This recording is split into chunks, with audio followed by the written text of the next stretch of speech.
আসসালামু আলাইকুম, শুভরাত্রি সবাইকে। আশা করি সবাই ভালো আছেন। সবার দোয়ায় আলহামদুলিল্লাহ আমিও ভালো। তো আজকে আমি ব্রয়লার মুরগি কষা রান্না করব। ওই ভিডিও আপনাদের কাছে নিয়ে আসছি। শুরু থেকে শেষ পর্যন্ত আমার ভিডিও আপনারা বেশি বেশি ফলো করবেন। তো প্রথমে আমি পেঁয়াজ ব্রাউন কালার ভেজে নিচ্ছি। নেওয়ার পরে আমি মশলাগুলো আলাদাভাবে মেখে নিচ্ছি। মশলাটা আমি এখন পেঁয়াজ যে ব্রাউন কালার ভেজে নিয়েছি ওইটার মধ্যে দিয়ে দিচ্ছি। দিয়ে ভালোভাবে মশলাটা আমি কষাই নিচ্ছি। নেওয়ার পরে মুরগির মাংস ভালোভাবে ধুয়ে পরিষ্কার করে রেখেছি।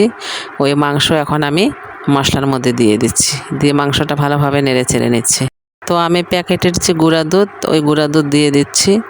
মুরগির মাংসর যে রেডিমিক্স মশলা, ওই মশলাও দিয়ে দিচ্ছি। দিয়ে মাংসটা আরও ভালোভাবে আমি কষাই নিচ্ছি। তো মুরগির মাংস আমি সিদ্ধ হওয়ার জন্য ঢেকে রেখেছি। তারপরে আমি মাংসটা ভালোভাবে ঢাকনা খুলে কষাই নিয়েছি। নেওয়ার পরে এই হচ্ছে আমার মুরগির মাংস রান্নার ফাইনাল লুক। আমি কিন্তু আজকে মুরগির মাংসতে কোনো প্রকার পানি অ্যাড করিনি। আমি মাংসটা ভালোভাবে আজকে ভাজা ভাজা করছি।